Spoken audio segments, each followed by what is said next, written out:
कंधार विमान अपहरण कांड 1999 भाजपा सरकार, कारगिल युद्ध 1999 भाजपा सरकार, संसद पर आतंकी हमला 2001 भाजपा सरकार, अक्षरधाम मंदिर पर आतंकी हमला 2002 भाजपा सरकार, अमरनाथ यात्रियों पर आतंकी हमला 2002 और 2017 दोनों बार भाजपा सरकार, गोधरा कांड 2002 भाजपा सरकार, पठानकोट आतंकी हमला 2016 भाजपा सरकार, उरी आतंकी हमला 2016 भाजपा सरकार, पुलवामा आतंकी हमला 2019 भाजपा सरकार, पहलगाम आतंकी हमला 2025 भाजपा सरकार।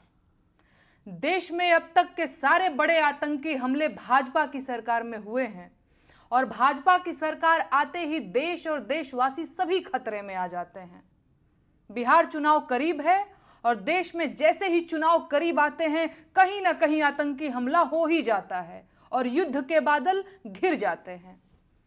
पहलगाम हमले के बाद से ही सरकारी कवियों ने पाकिस्तान के खिलाफ मोर्चा खोल दिया है और वीर रस की कविताएं पढ़ना शुरू कर चुके हैं। अब इन्हें पाकिस्तानियों के कटे हुए सिर चाहिए। ठीक है, तो कौन जाएगा पाकिस्तानियों के सिर काटने? ये कवि जाएंगे या भाजपा के नेता जाएंगे या अंधभक्तों के भगवान खुद पाकिस्तान जाएंगे सिर काटने?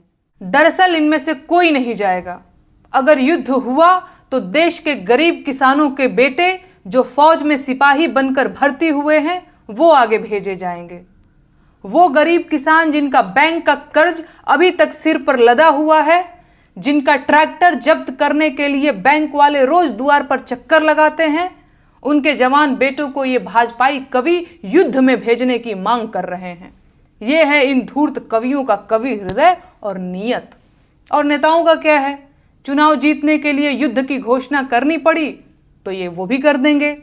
इनके अपने बेटे तो फौज में हैं नहीं, इनके अपने बेटे तो विधायक, सांसद और बीसीसीआई का सचिव बनने के लिए हैं, लेकिन लड़ाइयों में झोंकने और गोली खाने के लिए तो किसानों के बच्चे हैं, ताकि देश में राष्ट्रवाद का बयार चले और इन्हें वोट मिले। संसाधन देश के खर्च होंगे, बेटे किसानों के मारे जाएंगे। ये है युद्ध की असलियत और इसीलिए इन नेताओं और उनके चापलूसों को युद्ध की जल्दी है।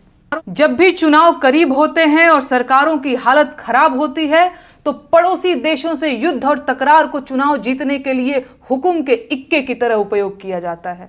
इसीलिए भाजपा के नेता और उनके चापलूस पूरी ताकत लगा रहे हैं कि किसी भी तरह से पाकिस्तान के साथ युद्ध शुरू हो जाए। लेकिन कोई माई का लाल ये नहीं पूछ रहा है कि कश्मीर जैसी संवेदनशील जगह पर 2000 पर्यटकों की सुरक्षा के लिए एक भी सुरक्षा कर्मी मौजूद क्यों नहीं था।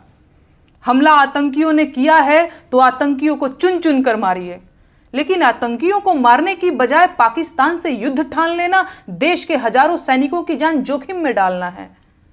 जिस क्रूर आतंकी हमले को वजह बताकर पाकिस्तान से युद्ध करने की बात की जा रही है, उस आतंकी हमले में किसी भाजपा के मंत्री ने अपनी चूक क्यों नहीं मानी?